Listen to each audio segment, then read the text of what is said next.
The time has finally arrived. I've driven it on track, but I'm finally spending a week living with the Mustang Dark Horse. And just take a look at this paint. This has the awesome paint color. Oh, look at that. Another Dark Horse. That's a wild coincidence. I like the blue. That's an amusing coincidence. Have a Dark Horse in a driveway and a neighbor pulls by in his. He seems to like it. But look at the paint on this. Honey, what do you think of the paint on this thing? Isn't it crazy? Actually a purple with a pink kind of sheen to it. Yeah. At first it just looked dark blue to me. Yeah, yesterday was cloudy, so you couldn't really tell, but in the sun, man. It's purple, for sure. It is very, very awesome. So those of you that are familiar, I obviously love Mustangs. Had my Boss 302 Laguna Seca, the Shelby 350R recently, and now time to spend some time living with the Mustang Dark Horse. So what's the difference between this and the 350? Very good question. So the GT350 and GT350R that I had a 5.2 liter flat plane crank V8, which is a really, really special engine. It revs really high, but it was not necessarily the most like solid one. It was kind of a more exotic engine. This has a more kind of conventional 5 liter naturally aspirated V8. It's much more solid, not quite as crazy over the top exciting, but this now has the same transmission as that one. So they kind of like took parts of the previous gen and then put it onto the new generation. This is kind of the special performance version of the Mustang. So when you say it's a solid engine, would you say this one is more reliable then? Theoretically, most people probably would say it's more reliable. The Coyote, the Voodoo 5.2 was pretty high strung, but it's similar to the Z06 engine, right? They're just much more high strung engines. Like high performance? Yeah, they track focus? Yes, that's it. So they rev higher. They're just a much more kind of racy feeling engine. This is a more kind of normal Mustang Coyote V8. So would you get this as a daily driver then instead of the Shelby? I still want the Shelby. Okay. But we'll see this week living with the Dark Horse how I like it. Right. Okay. To the gym. To the gym. It's always at this roundabout that you go crazy. Woo. Oh my gosh.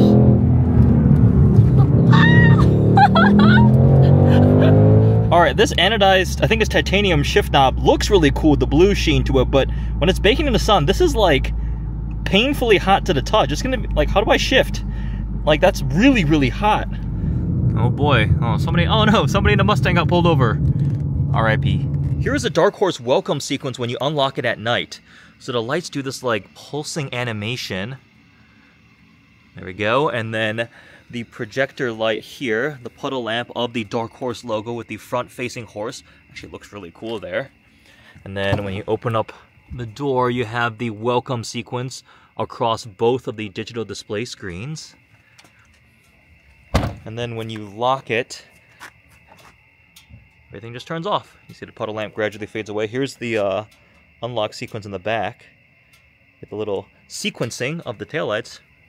We need to take a quick break to talk about today's video sponsor, Quad Lock. They have this whole ecosystem of products centered around keeping your phone safely and securely mounted in all sorts of situations. Whether you're at home, you're on the road in a car, you're on a bike. I've got the Quad Lock case here on my iPhone, and when I'm at home, I just simply stick it on my MagSafe compatible charger, and it's securely positioned at my desk very conveniently. When I'm in the car, I've got also a bunch of different Quad Lock products I use. So let me give you a quick look. Also, sneak peek of a upcoming video. The case is super rugged. It'll protect your phone, and you can customize it too. I have the blue ring on this one, although I should have got the yellow one to match the Aston Martin. But with the case, you can mount it on any of their really cool Quad Lock compatible mounts. So in the car, I have the windshield suction mount there, and you simply line your phone up, rotate it, and it's locked in place. The other day, we were using this camera here to film rollers, so I had this camera on another car in front of me, and then the phone here to preview what was going on as we were doing rolling video shots, so that was a really cool usage here.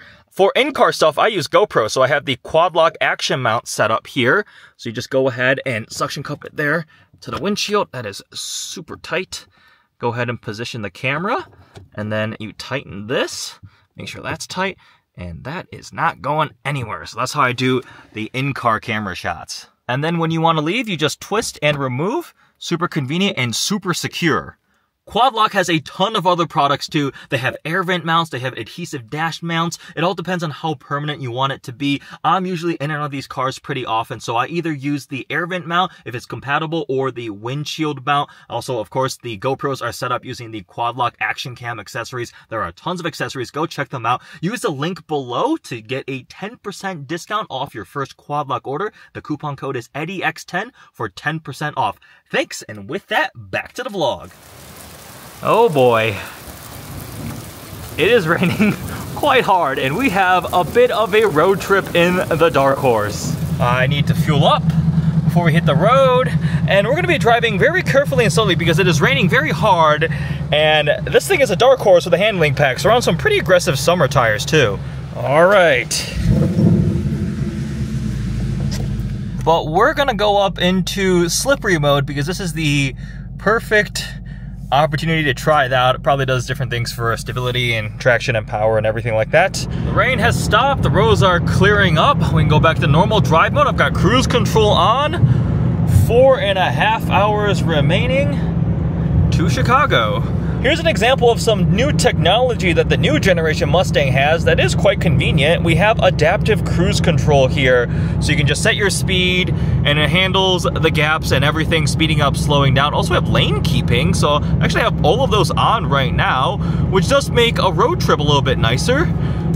Initial thoughts, driving this Dark Horse, spending time living with it, is just really making me miss my Shelby. I had that GT350R for 3 years, and it is the only car that I regret selling. It was so just amazing, and especially the transmission, and obviously it's still a Mustang, right? So we have a lot of similar characteristics there. The engine, Coyote versus the Voodoo flat plane crank, very, very different feel, but now this does have the same Tremec 6-speed manual, which is a very good manual transmission. I'm a big fan of it, and is far superior to the absolutely abysmal, terrible MT82 you'll find in the other V8 Mustangs.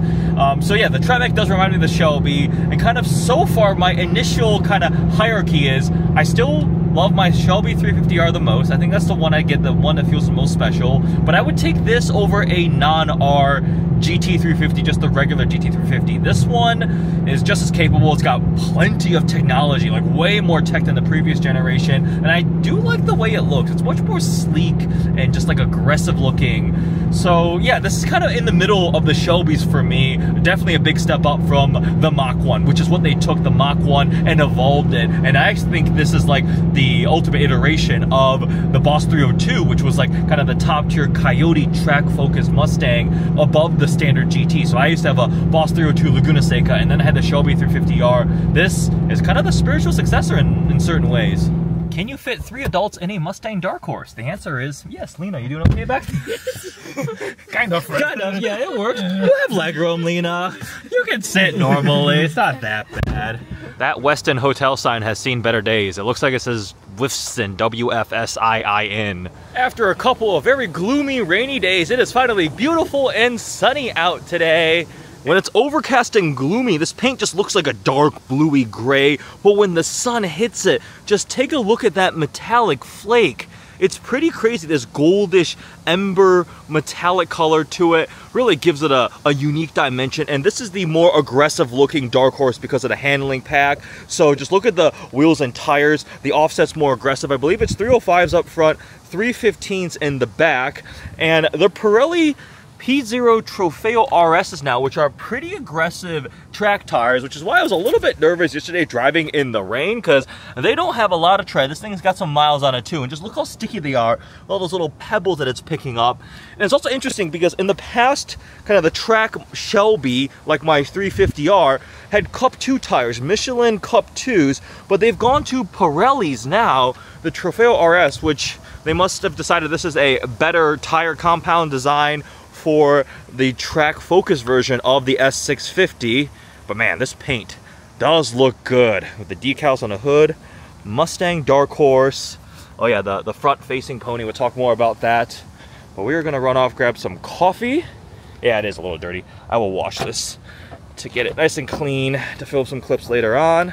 I see this has the same problem as my Shelby did, where this little just cover thing that would hide like a spare tire, but here it's got like the emergency inflator kit. It doesn't stay in place. It keeps like sliding forward. The same thing happened on mine. All right, exhaust mode track exhaust on. Hopefully that means the valves are open. Clutch in, into neutral.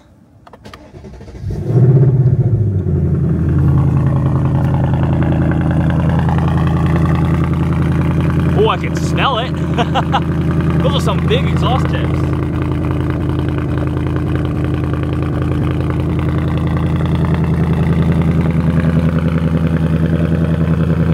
Morning coffee run in the Dark Horse. We are back in Michigan. I'm definitely enjoying my time with the car, getting to spend extended periods just living with it in the real world, because the previous couple times I drove it were just brief little test drive stints, and I did get to drive it on the track at Road America.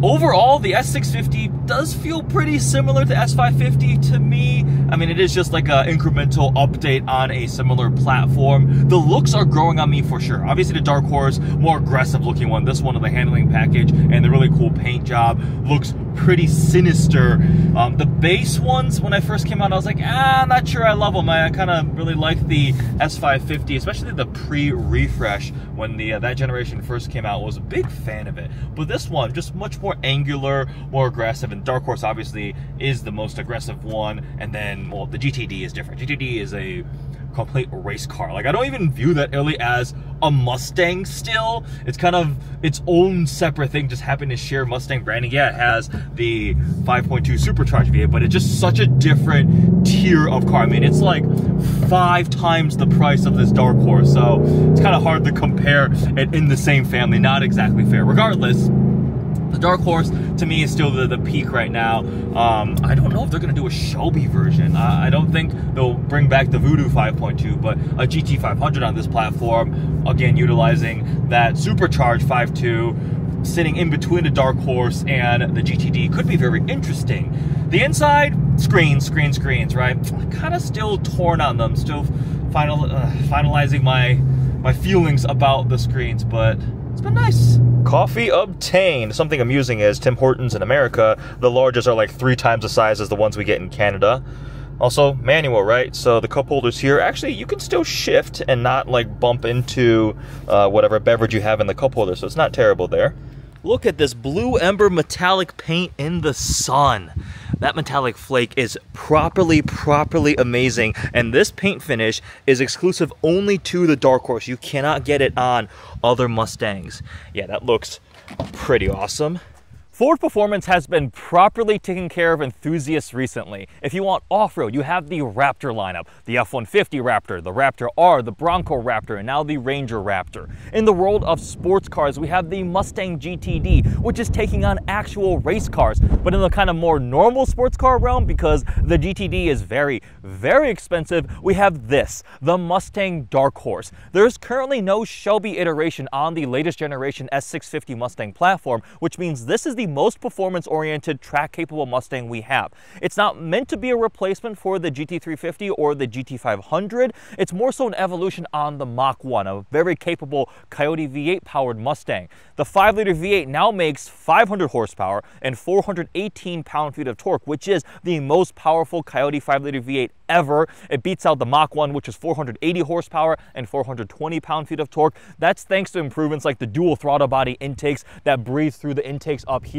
And we also have forged connecting rods from the GT500 supercharged V8.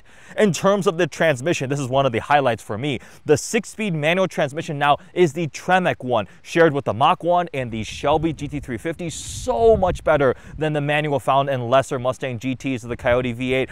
I really like this Tremec 6-speed manual. You can order it with a 10-speed automatic, but please order these with the 6-speed manual. When you get it with the manual transmission, there's an additional trans oil cooler too.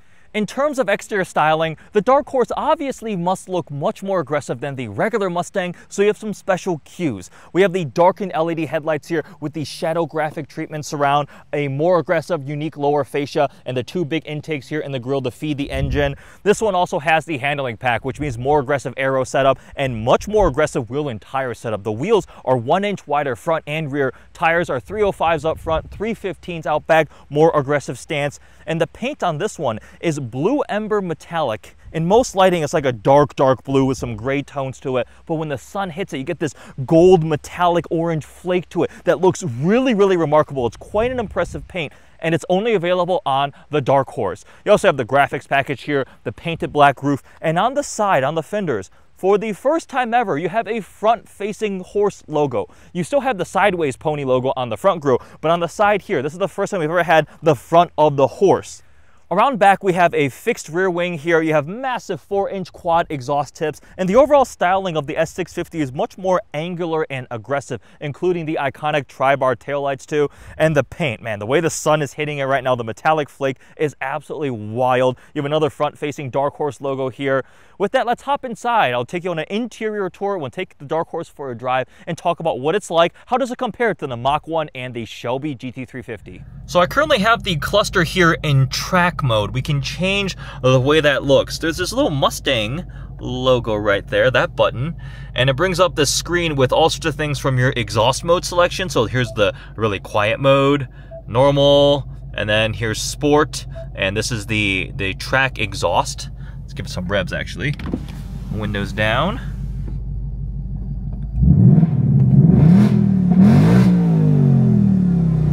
It's pretty loud. Let's go into, actually go to all other extreme. Here's quiet mode.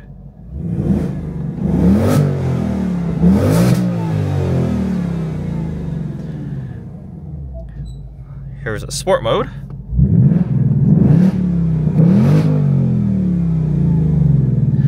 But, oh, I was trying to change the cluster theme. So cluster theme here, you can make it match your drive mode, which changes when you change drive modes, or you can have normal. Here I can just show you the middle screen here as I cycle through. Here is sport. Here is track.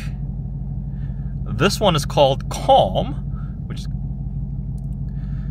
and then we have Fox Body, which is interesting throwback appearance. There's pretty cool. They digitized the look of the gauges. And then we have the track apps, everything from your acceleration timer, lap timer, launch settings. You can change the RPM that you're doing launch control at. We have launch control, line lock, drift brake, rev match. You can turn that on and off.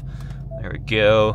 Turn it off and so forth. You have your climate controls all here. There's no more physical climate controls. Everything is going to be through the touchscreen, which I'm not a huge fan of. Like having to change fan speed by using the touchscreen is not my favorite aspect of the updated infotainment screen here. Below that, we have the start-stop button. There's a blank button here.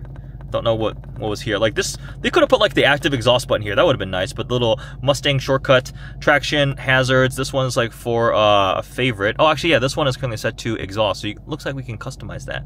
I can edit favorite to change it from rev match on and off, calm screen, auto hold launch control, and exhaust mode. So this button here is your favorite button you can change. And then we have the one thing is turning on your max defrost, your volume here. And it's all covered in this like textured plastic, kind of carbon-ish looking. It's not actual carbon. It feels like just plastic here. But we do have some cool blue stitching. This one has the appearance pack. So the Recaros here feature that blue accenting. All of them have this titanium shift knob. Here's 3D printed titanium with the kind of blue finish to it too. If you have the manual transmission, you get the blue stitching here on the shift boot, more of that textured, and then the drift brake slash electric handbrake thing. Not a huge fan of this. I kind of prefer an actual physical handbrake, but this is how they could integrate the little drift brake type of thing. We do have individual chassis plaques, just like on the Shelby model. So this is R0030, probably a pre-production, early production, the demo press vehicle. A lot of stuff is similar to the previous generation Mustang, like this area, the lock, unlock, the door stuff. But we got suede, blue leather accent with the stitching there. Even the Recaro logo is embroidered in blue. So the blue theme is very nicely done, especially when you have the really nice blue exterior paint and the accents on the brake calipers.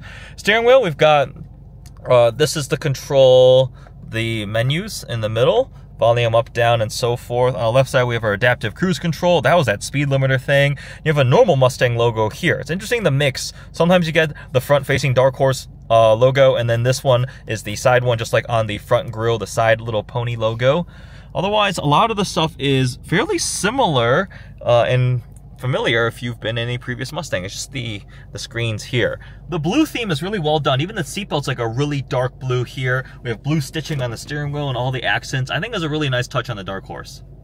You can create a custom mode, and there's up to actually 6 different profiles. And you can change the base drive mode, what it starts in, and then the various different parameters, your dampers, your steering, traction control, active exhaust, the cluster theme too. Really nice graphics in the middle, actually. I can go to sport. I can make my dampers in sport. Steering, oh, it looks like it kind of locks in some of most of the stuff, actually. But you can do up to 6 different profiles. And actually, I want to show you, speaking of graphics, sport, track, drag strip, slippery, which I actually used, and custom. And it just cycles through. But these animations, these graphics are pretty cool. I go to my color. I want to make it green. Now my tachometer is Christmas themed, but you see the fuel gauge there went to green. I can make it blue and orange. Yeah, so you can change. There's so much to customize.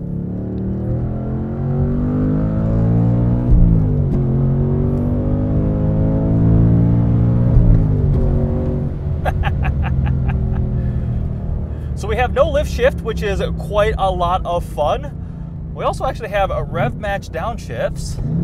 That's automatic, but you can toggle that on and off, which I'll actually go ahead and turn off. I got lazy when I was on a long drive. Plenty of things, drift brake, line lock, launch control. There's a lot of tech in this latest generation Mustang. So what exactly does the Dark Horse bring in terms of the driving experience that differs from your regular Mustang GT? The handling pack is a huge component of it, and it makes a big difference, and I would highly recommend it.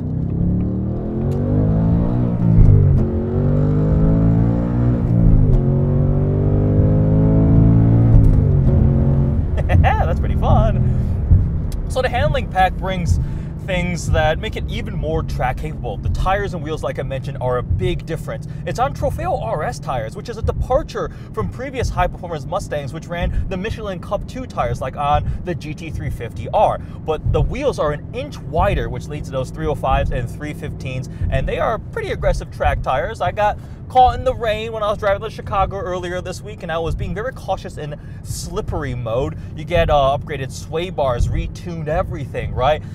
As a regular Dark Horse, there's already upgrades too. So we have NACA brake cooling ducts, we have an auxiliary engine cooler, an axle cooler, so things to make sure all the Dark Horses are able to be capable on the track and make sure all the temps are nice and cool. We have magnetic ride, we've got the trans oil cooler that I mentioned with the Tremec 6-speed manual. So as is similar to the previous Mach 1 handling pack, this has the similar set of ingredients.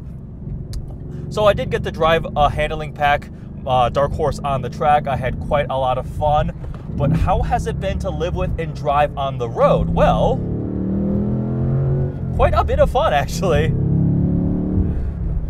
It does tramline a bit. I remember that from my Shelby GT350R when it was on the Cup 2s. The front tires are just so wide and sticky. Sometimes it'll just like follow the grooves on the road. I was able to resolve that by running a set of Michelin PS4S, kind of more well-rounded summer performance tires.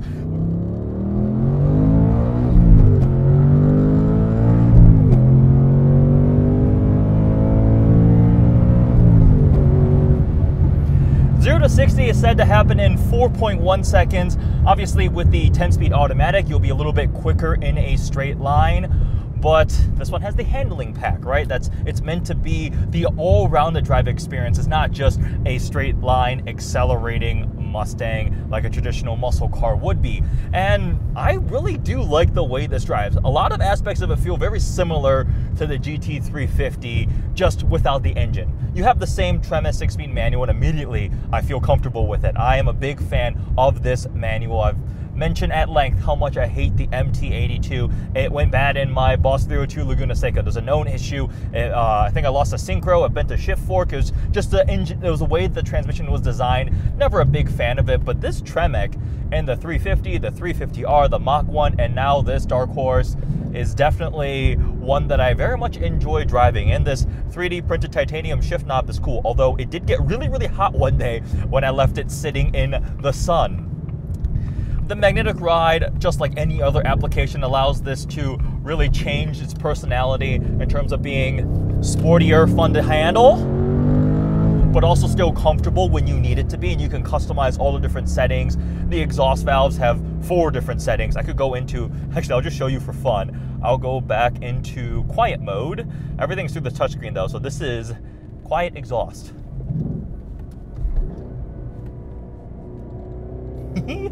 Might as well be an EcoBoost at this point. Wow, at low RPM, it is silent, but no, that's not fun. We go back into loud mode. The difference in the engine is obviously going to be huge between this and the Voodoo 5.2 flat plane crank. In terms of absolute redline, the Coyote revs pretty high, it's 7,500 RPM, and the Voodoo was 8,250. But the characteristics and the way the engine feels and the sound and the power band power delivery really does make the big defining personality difference. The Coyote feels like it has more low-end torque, right? And it's just kind of the more muscly, stronger feeling kind of traditional Mustang V8. Whereas the 5.2 in the Shelby GT350 felt a little bit more exotic. It's not like a Ferrari Italian flat plane crank V8 that revs super quickly. It's still a pretty big displacement engine, but it just, you had to rev it out, and it just lived above 6,000 RPM. It started to sing. It kind of, the personality was a little more charismatic. So I still vastly, vastly prefer the GT350 engine.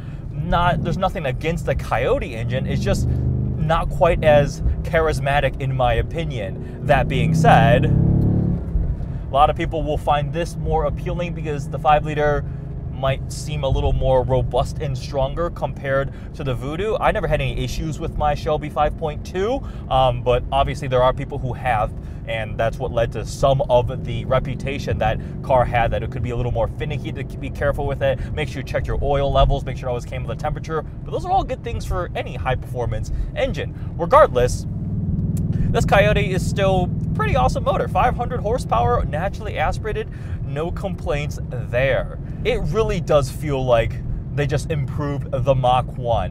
When I drove the Mach 1 though, the first Mach 1 I drove was a non-handling pack automatic, and I was like, at this point, this is just like a Mustang GT with some stickers. So I was very, very unimpressed with the regular Mach 1. But then I got to drive a Mach 1 handling pack on the track, actually, at Road America. I was like, all right, this feels like the spiritual successor to the Boss 302. The Boss 302 was the most track-capable, potent version of the Coyote 5-liter. Again, very different from the Shelby models. Back then, they were supercharged.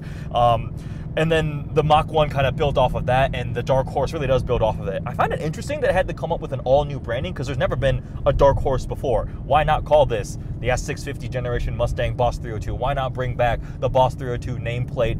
But they decided to go with a completely different whole personality with this Dark Horse.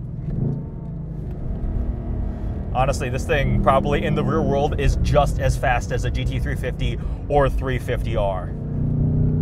You will not notice 26 horsepower difference. Although this has gotten, Mustangs have gotten a little chunky, a little portly. This is almost 4,000 pounds curb weight, which I was like, whoa, it's like 3,900 something. It's a little bit heavier with the automatic, I believe, than the manual, but nearly 4,000 pounds. We can blame some of the technology, right? The screens, and it is bigger now and everything. I'm still kind of torn on the screens.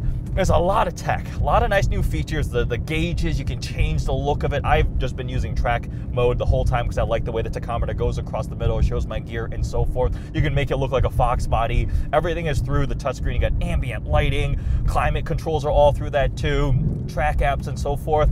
There's a lot. Does it feel necessary? No, I would still be perfectly fine with the tech in my previous generation. As long as I had CarPlay, I was fine, right? My 350R, I thought that was plenty for a car like this. Roundabouts are always fun. And I mean, we have, actually, there is a nice convenience feature. I had adaptive cruise control, lane keep assist when I was on a long road trip on the freeway. That was definitely nice. Chasing down a C5 Corvette. Come on, buddy. Use your V8 too. Let's go.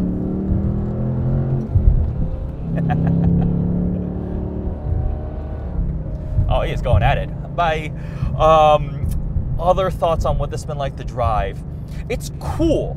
it's definitely cool. And I think I said earlier on in the video that I would take this over a regular GT350, especially if you're using it for a more day-to-day car, but the 350R is still just more special to me. You have more bespoke elements of like the carbon rear wing, the engine obviously, and it just gave me a more, I guess, special feeling.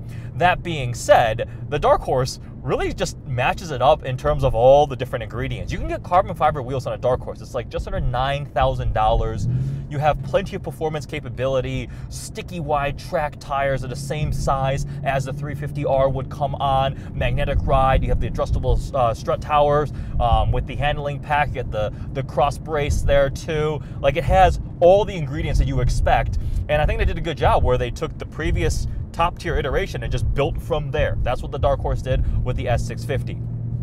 Now, the price. Oh boy, the price. These things have gotten expensive.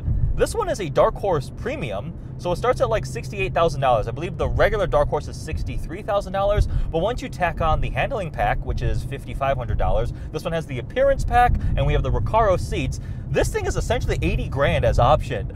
And then you can add on carbon wheels and then whatever other accessories you want. I mean, we're touching almost $90,000 for the Mustang Dark Horse, and I'll be honest, I was a little bit shocked. My GT350R as option, now that was a 2018 model car, was $70,000, just under 70 grand. Even the GT500 started in the, what was it, just like between 75, 80, I think, but you could option those with the carbon fiber track pack and so forth into 100, 110. But the GT500 had, I mean, 700 whatever horsepower. That thing was a supercharged beast, and it was a Shelby. This is still a new Mustang trim line. So the price point is a little bit alarming to me. What does it compete with? Well, Camaro's kind of quit, and Dodge is also, not that they were really competitive with a well-handling kind of American sports car. Dodge is moving in a different direction too. Honestly, like the BMW M2 seems to be the common one for similar money and level of performance that you would kind of cross-shop and compare it with. And I think I would take the Dark Horse. I like the naturally aspirated V8 sound and power. The M2 is quick, it drives well, it's pretty impressive, nice tech. Don't really like the way the M2 looks. It's grown on me. It's better than when it first came out, but still not a huge fan of how it looks. And obviously I'm a little bit partial for Mustangs, given that I've owned 2 of them.